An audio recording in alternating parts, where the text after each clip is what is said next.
When we think about comics, we might think about superheroes or wild fantasy or just hilarity. But there are other comic book artists that are inspiring, like Nicole Georges, who really focus on their everyday life.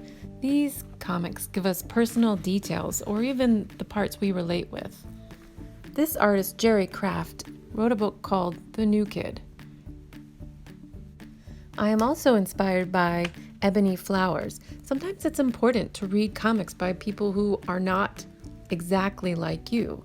Jean Wen Yang wrote a book called American Born Chinese and shows us what it's like to feel different. And then there is Marjane Satrapi, who details her personal life in a book called Persepolis. I'm also inspired by Linda Berry, who tells us the nitty-gritty parts of her childhood, even the really boring parts, like here where she's just sitting on a stair stoop thinking. And she likes to teach about making comics and has some books about it. She recommends starting with a big round head and then creating a small body shape. And then you can just make real simple noodly arms and legs, and later add feet, snowball hands, and details. This is all better than making a stick figure. So here's me trying that technique to draw a simple character with a big round head, a simple rectangle body, and then some noodly arms and legs. And this is gonna turn into me. And I want you to practice drawing yourself as a simple cartoon character before you do the next steps. You can then add the features that make you look like you, your eyes, simple nose, and hair.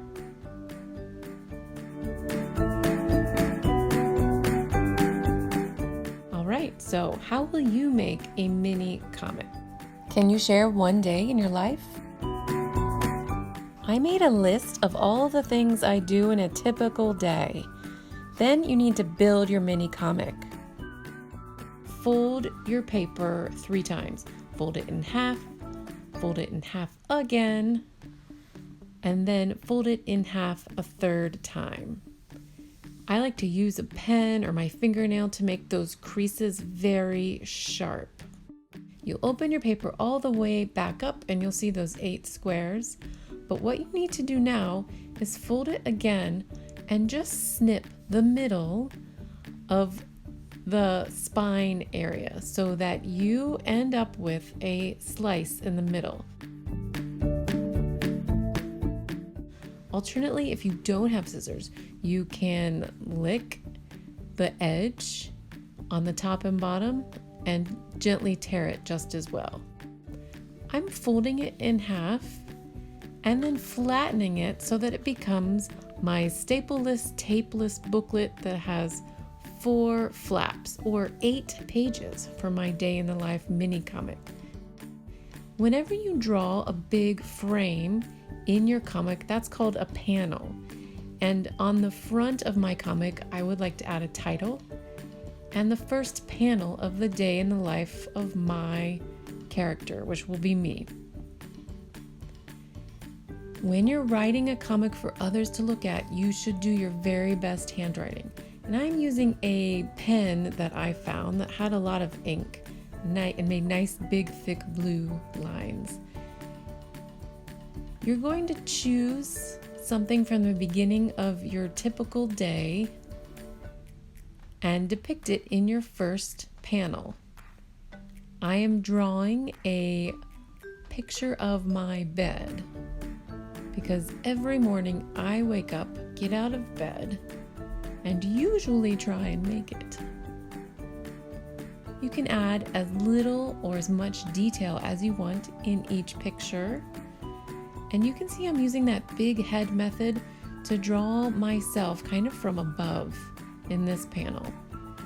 You can add words, or you can have a silent comic where only the pictures show the action. Again, use your best handwriting or have a grown-up help you. Every time I go to a new page, I'm going to draw new panels. You could do 1 or maybe 2 panels on each of your tiny little comic book pages. The The spaces between your panels are called gutters, and that's all the time in between your moments.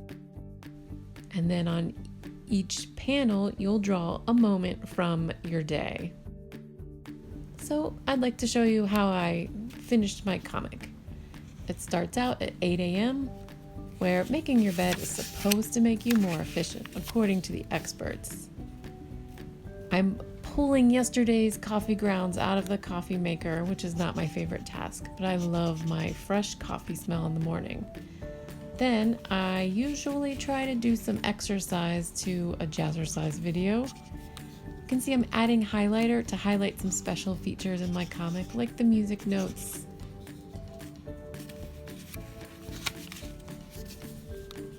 Then I'm sitting at a table here with my daughter while I do my work and she does her work. I asked her if she's done her schoolwork and she asked me, "What's for lunch?" I go outside and visit our very slow growing plants. I'm wondering, how long should this take while the sky is gloomy and cloudy? And this is my desk throughout my day, usually a Google Meet, where I spend most time staring at myself in the Google Meet.